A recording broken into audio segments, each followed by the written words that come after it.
Australian communities are feeling the impacts of climate change. With rising temperatures, extreme weather events, and biodiversity loss, just some of the threats we face.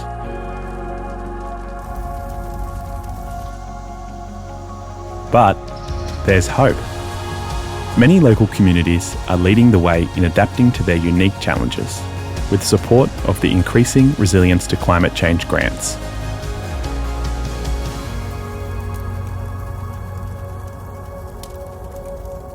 This project was a really good way of bringing the community together after a disaster like the fires, but then showing them that there is hope going forward and how we can work together as a team with all these different members of our community to mitigate the impacts of future fire problems in the area.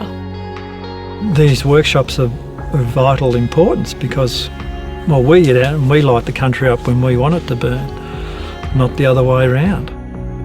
Everyone was able to appreciate fire in a completely different way, and it's with thanks to the Indigenous elders for sharing that knowledge with us. This kind of project has huge potential to go bigger than Braidwood. I don't see why this couldn't be something that happens nationwide.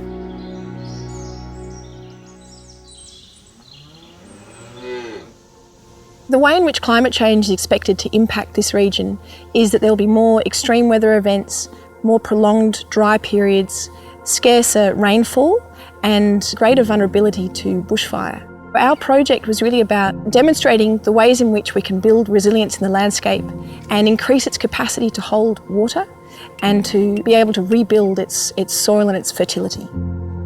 We've held a camp called the Land Studio Camp. We've been doing a bunch of different restorative learning and creative activities with art students, conservationists and land care people and scientists and ecologists.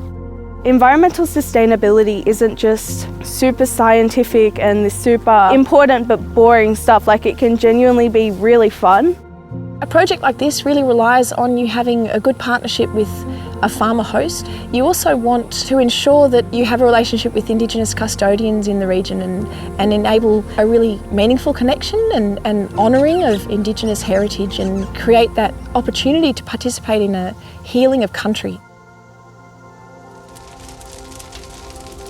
As far as bushfires are concerned, we've certainly been seeing over recent years an increase in the number of bushfires, but also their intensity and their duration. And that's something that we're attributing to the various climatic changes across the district and across the state and across the country. The project focused on building the adaptive capacity of emerging refugee communities in the Illawarra. And this allowed us to develop a series of workshops that focused on the specific climate-related hazards and risks in the Illawarra.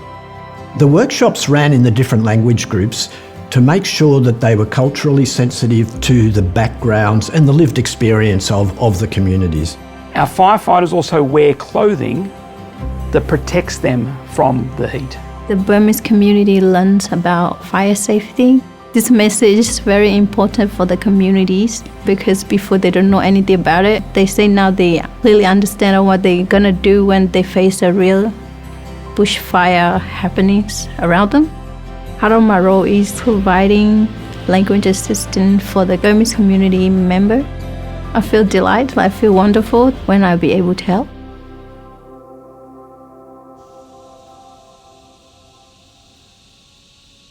My house is an oven, and it's like if ever you open an oven door and that burst of heat comes out, that's what my lounge room's all about, and my house. And it's been really hard just trying to work out different ways of keeping it cool, which has been really difficult. Our project helped the community to adapt by an education process. We chose to do quite a few workshops. We spoke to our tenants. We thought it was really, really important to get them involved, and by them being involved in the process, they actually informed us. Being involved in these workshops, I think, has opened my eyes to the climate change problem. I'm very happy to be involved in these projects. I am learning every time, and I'm also helping others.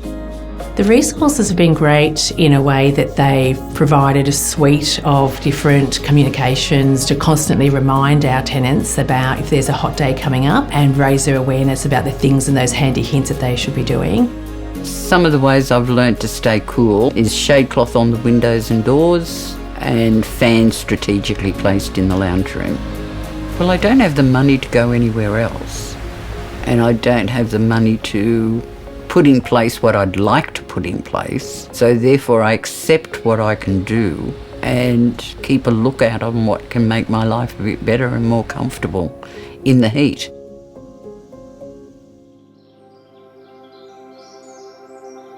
Our local community here has gone through really devastating droughts, devastating floods, even catastrophic bushfires.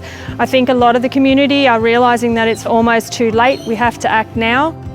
We've been running for about 18 months now, and we've been able to deliver a whole range of different activities, ranging from webinars, mentoring program, some online resources, some face-to-face events that are around building community connections, and also our visioning workshop for climate action in our region. One of the key events for our project, which was a workshop to explore as a community what our vision for climate action might be.